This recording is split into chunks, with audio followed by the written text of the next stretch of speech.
Okay, so this brings us to the last and final video for Cryptography 2023 test 1. So we will cover question 5A. Alright, so basically question 5A says state and explain any 5 active attacks that can be conducted by a hacker and cause a compromise on the confidentiality of a clear message aim. So basically I've listed out some of the active attacks that are there, but we might also cover some more, but my main interest will be on those listed ones because I'll be showing you some of the examples. So there are a lot of active attacks. So starting with what is an active attack before you get to understand the question. So an active attack, this is any unauthorized access that will make the attacker get confidential information and yet damage the resource of a system or network. Yeah. So first of all, you need to understand what is an attack before you come to its types, such as active and passive attacks. So an attack is any unauthorized system, any unauthorized access to a resource of a system. So that's an attack or an assault to a resource of a system. So now that we know an attack, an active attack is an attack which is unauthorized and it gains confidential information while creating an effect on the resource of a system. So that's an active attack. So examples of active attacks were phishing. So what is phishing? So phishing, this is a type of attack whereby an attacker pretends to be a legitimate source or company such as Facebook in order to gain certain information. So this might be delivered in form of malware or whatsoever. So I'll be explaining everything. So let's give an example of phishing. So when you are using your email address or your Gmail app or account or web whatsoever, you realize that there's a section which is called spam. So under spam, basically you find messages which are sort of fraud messages or spam messages, or let me say some of the phishing attacks that might be based on the people trying to get your confidential information. So let me go open some of these emails like this one, promotion whatsoever. So once I click on this email, I have this warning by the Google team themselves saying, why is this message spam? It is similar to messages that were identified as spam in the past. So basically spam message is more like a message which has been repeatedly sent to many users. Let me say you're using WhatsApp, then you create a fun message, you start forwarding it to other friends. So since it is being rapidly forwarded, it's now been noticed that it's identical to other messages. So it becomes a spam, and such messages are usually used to conduct what we call phishing attacks because they want to gain certain credentials from you. So this email, I don't know what is even talking about. Okay, so basically I received this email, but it's under spam. So there's this link which is attached at the bottom. So you find that what attackers do is that they pretend to be like a legitimate company, such as in this example. You know that this is a company. I'm not sure if it's the actual email from them or someone is trying to impersonate them in order to gain my credentials. So if I click on this link, and maybe it requires me to enter my Facebook details. I would think that I'm on Facebook, but in actual sense, I'm not on Facebook. So someone is getting my credentials behind my back. So that is what we call phishing attack. So a best example I can give is that when you go for fishing, the actual fishing, like you go out with your friends, you want to catch some fish. What you usually do is you put something which can attract a fish, so that once it's underwater, a fish can grab that thing, and you pour out your thing, so that you make sure that you catch that fish. So you are impersonating, trying to act legitimate as if it's something to eat for a fish, but in actual sense you are trying to grab them. So it's more like phishing attack. No wonder I think it's called phishing. It's more like I will lie to you that, okay, I'm this guy from a certain company. Then in order for you to claim something, you need to do this. So it's one common way that has also been used to get credentials for many users on social media, such as WhatsApp. You find that someone is busy posting that claim whatsoever slots for you to earn such money. When you click on this link, directs you to Facebook or Instagram, you enter credentials without knowing that someone is getting that credentials. It's not from the trusted sources, then they hack your accounts by logging in. So that's what we call phishing attacks. So not sure if you have understood, but that's all about phishing. Then we have malware attacks. So a malware comes from the word malicious software. So malicious is something which is harmful or danger. So to put it together, a malicious software, these are softwares which are there to cause damage to a system. So examples of malware we have Adware, Scareware, Trojans, viruses, and so on, such as worms. So I'll start with Adware.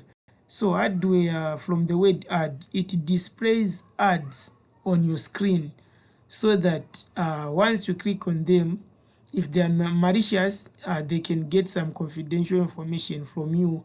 But all you know, hardware are not actually malicious, because they don't tend to cause damage. They are just there for promotion, but hackers use this to get certain information. So here's an example. You are on your browser, then you want to download a movie such as this. I'm not sure if it's free whatsoever. So you want to download this movie, which is this. Then you realize that there are these pop-ups which are coming on the screen with a ad tag on them. So basically, these are what we call hardware, because they're telling me that I have 7 missed calls, then uh, whatsoever K on your demo account. So I have all that amount in my demo account. So once I click here, I might feel like, okay, so I've a missed call from WhatsApp, I've earned money whatsoever, without knowing that no, this is a malware. So once I click on this hardware, you find that it might be either a promotion for me to visit their site, or it might be a hacker site trying to get my confidential information either from my PC or from my social accounts. So I won't click that. So some malware can be coded as scareware.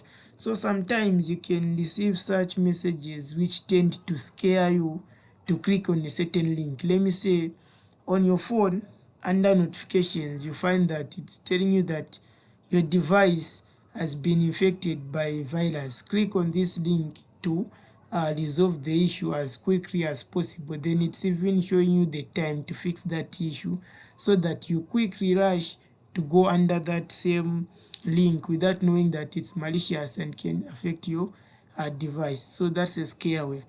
Then we have a Trojan. So a Trojan is just there to act as if it's a legitimate software or something which is certified. So let me give an example. A Trojan was basically, it might be, let me say, under this site.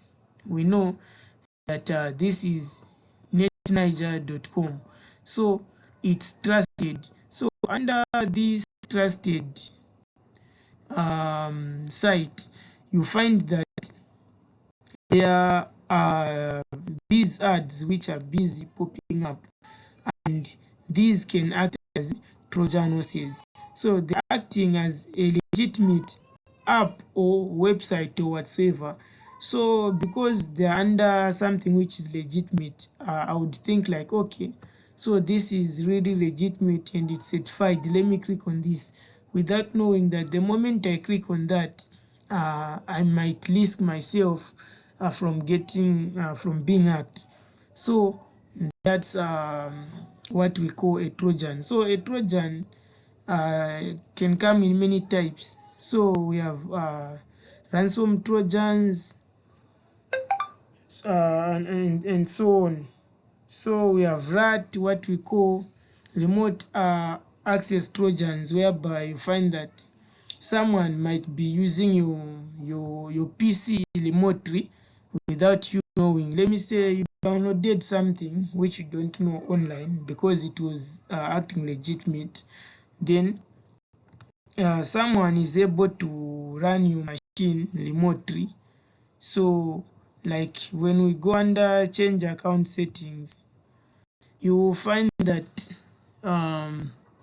if you have other administrators apart from you, they need to show under accounts.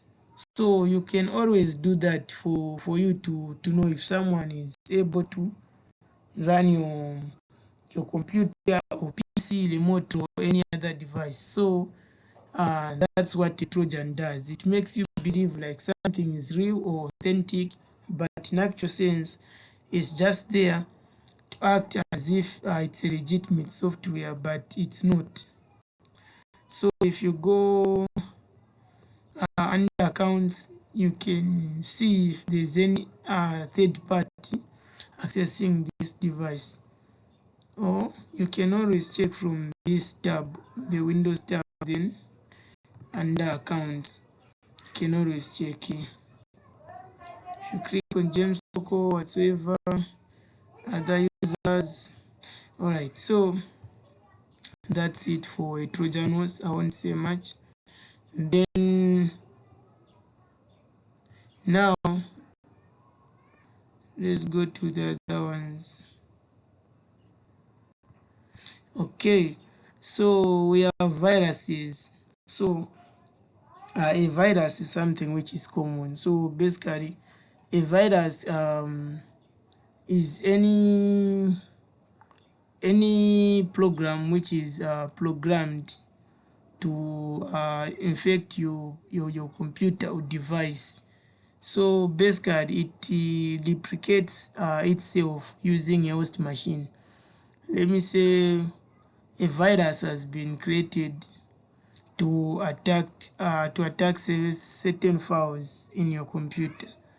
You find that that virus will make sure that your computer is infected, and once you transfer that file to another device, it also infect that other device because it's using a host machine.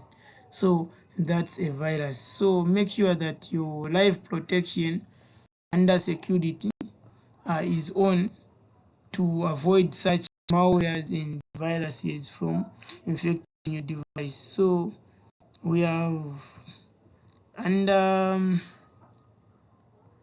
privacy and security, you can always make sure that you put the best security you can. Okay, so let me do this. So what's happening? Okay, so under Windows security, we can see some of the ways for us to prevent these viruses from infecting our machines of what we call antiviruses. So again, an antivirus or anti-malware is just a program which is programmed to detect and quarantine such viruses or malware from affecting our devices from being corrupted. So you can see viruses and threat protection is just okay. So you can click here to make it on. Account protection in the firewall is just okay. So these are some of the things you can make sure that you put in place to prevent yourself from being attacked and actually getting viruses either on the internet or through the spread of sharing files. So again, viruses are in many types. So we have, so as you can see, if we check ransom protection, need to do your thing yourself. So viruses can come in many formats. So we have what we call stealth virus. So they just make it difficult for them to be detected by the antiviruses. Then we also have other types of viruses such as macroviruses. So they are programmed in a same way as the macro programs such as Excel and Word, and they can affect any operating system including Windows and Kali Linux, even Mac OS. So basically those are some of the viruses I can talk about because we're just concentrating on the question and not the topic. So under malware we can also have worms. So worms are in two types. We have email worms and instant messaging worms. So email worms, as you can see, is something more like a virus, but it does not depend on the actual host, but it depends on the internet. So I'm connected to the internet, so I might be vulnerable to worms. So basically what a worm is that you find under email worms, you can be sent an email like this, then under that email it's saying click here, such as here. So once you click here, you might read yourself to the hacker's website. No wonder it's needed to click on trusted links so that you avoid drive-by download attacks and other sort of malware attacks. So basically a worm, what you email worm, it makes sure that it directs you to a certain link to click, so that once you click it, it can get you confidential information if necessary. Then we have instant messaging worms, such as the use of social media like WhatsApp, like this. So you find that what that worm will do is that a hacker will use this social instant messaging app like the same WhatsApp as you are seeing. Then send a malicious link. Let me search for something first. Sure. So it will send a malicious link to you in form of these uh, messages. So I'm trying to look for one such message. Okay, unfortunately, let me see. Let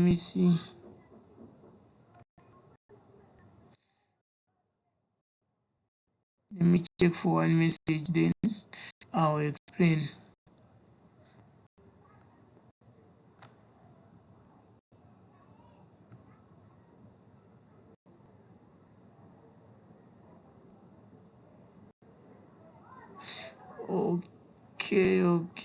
Okay.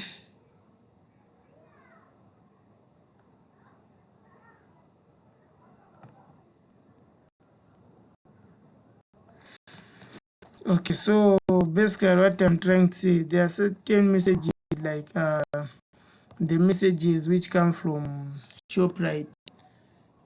Users are busy using those and claim your slot for you guys to earn certain money. So it's being done through social media. So that's what we call way in which is using social instant messaging apps such as WhatsApp. So yeah, I want to show you an example. I'm sure someone sent one in this group.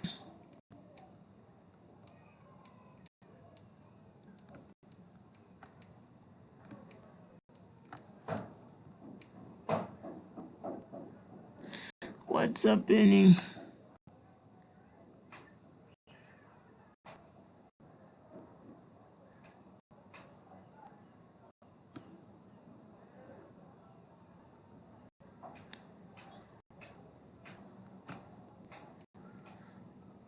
Okay, so I'm not sure why things are tripping to load, but basically, I know the types of messages I'm talking about. So avoid clicking such links for you to not get infected by such worms or malware. So again, let's talk about other types of malware or other types of attacks such as denial of service. So denial of service is another active attack. So by the term itself, by which is saying denial of service, this is a type of attack whereby an attacker makes sure that a certain resource or system is unavailable to its legitimate users during a specific time. So let me give an example. Since we are all on scholarships, the HELSB for student loans, so it's more like we get some allowances for our monthly, so we call them BC. So whenever we receive that allowance, almost each and every student use that star 444 hash to check for their balance under the Zanaco SSID for the text messages.